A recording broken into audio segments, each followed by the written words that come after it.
Hello, everyone. Today is Monday, February 14th, 2022.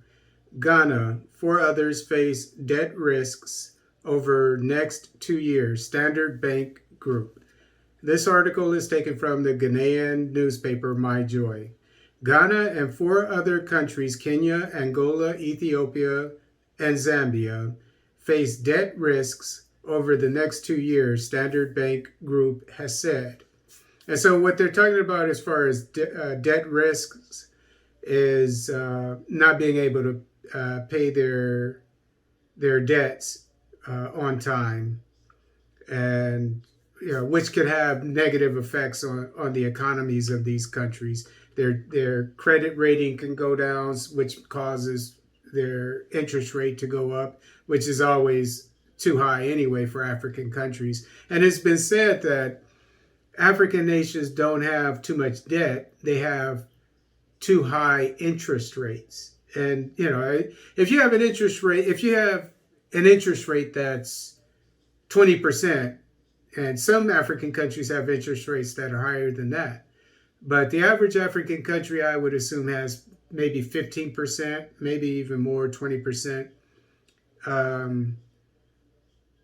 Then I'm not an economist, so I'm not going to, I wish I could say it's like having another country in Europe having a loan, maybe half the amount of that.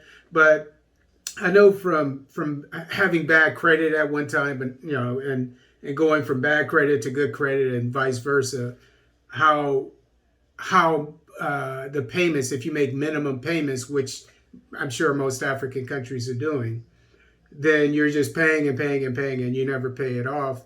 It's the same way, when you buy a secondhand car here in the United States. I've done it before, and if you have bad credit, and then your interest rate is 20 or 30%, and by the time you pay off the car is maybe $10,000, a used car, but you end up paying $30,000 or something. Whereas if you have somebody who has good credit and they go out and buy a new car, and the interest rate sometimes is free. The interest rate is zero or close to zero, 1.9 or whatever, especially nowadays in the United States, or 5%, something like that. And you may have a $30,000 car, but you might end up paying $35,000 for it. Whereas someone who has a used car that's going to have mechanical problems, they spent the same amount for a car that's worth $10,000, or that they paid $10,000 for, that someone that paid $30,000 for. So that's the problem. Again, African nations do not have, they don't borrow too much. They have too high interest rates, and which means that they need to borrow less, and that's how they solve that problem.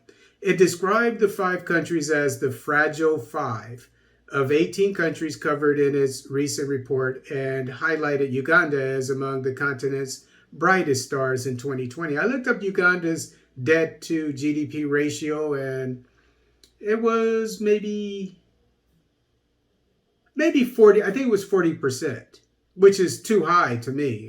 But maybe there are some extenuating circumstances. Obviously there are. But for me, the IMF recommends that developing nations have a debt to GDP of 30% or less. Since it's the IMF recommending that, and I know they don't have the best interests of African nations at heart, and not only that, but just common sense to me says no more than 15% for African nations. And Tanzania has a 15% debt to GDP. And the one that got me the most as far as being impressive was South Sudan, which is a new country, and I'm sure that has a lot to do with it, which is about 5%. But the sad thing about South Sudan, is they are not able to build up their military. They have about 1 million service members. 1 million. Probably the most on the African continent. 1 million. But they can't even arm them because there are arms embargoes.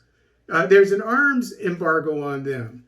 So they have the money to, to the oil money that they get, even though they've had some issues of late. But generally speaking, they have the money, I would assume, with their low debt to GDP and the oil that they receive, the oil revenue, they have to have the money to pay for these weapons. They could have a really strong military.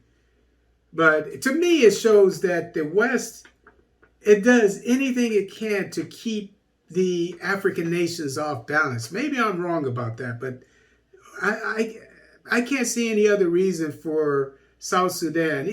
I know they have, they have factions and so forth. I understand that. But you still have to be able to defend yourself. But that's a story for another day. With China more cautious about lending to African nations, the IMF is Ghana's main hope if the country can't improve its fiscal position. Gibran Qureshi, head of African research at Standard Bank Group Limited, with Standard Group told Bloomberg. Of course he's going to say that. Debt sustainability now requires sharper focus, Gibran Qureshi said. Presently, holders of Ghana's international bonds are demanding more than 10% interest. As I said, they usually borrow at 15%, maybe 20%. But Ghana has one of only 10%, which is still very high. Some countries have a negative percent that they borrow on, or 0%, or maybe 1%. These are Western nations or developed nations. Interest on the debt instruments. Lenders see refinancing in the Eurobond market to be unviable when the U.S. Federal Reserve increases interest rates and if Ghana's budget targets prove elusive. In other words, right now, the reason why developed nations can borrow money for their nations to build their infrastructures and so forth at sometimes negative interest rates or at a 0% interest rate or maybe a 1 or 2% is because the interest rate around the world, basically, but which is led by the U.S. Federal Reserve, has interest rates that are extremely low, that are about 1% or whatever. Okay, so, but eventually it's going to go back up. And then all these African nations like Ghana that have too much debt, then it's going to exacerbate their debt problem and their economies, the problems of their economies. And also, if they don't bring in as much revenue as they believe they will, then they obviously won't be able to pay off their debts on time as well. So that's what that's all about. But as I've been saying, and I'll say it again, I just said it, but my take is African nations should have no more, I would say between 10 and 15% should be the maximum for African nations, because the way that the world economy is set up is for developed nations to stay on top and for developing nations to stay on the bottom. And one of the tools is high interest rates for these developing nations, even though they're paying off they're paying their debts on time, but they still have 15, 20% interest rates, whereas developed nations only have, as I said, maybe negative or 0 or 1 or 2%. So the solution there is for African nations to just pay off their debts. And not, maybe you don't, generally speaking, you're not going to pay off your debts. But as I said, don't have a debt to GDP of more than 10 to 15%.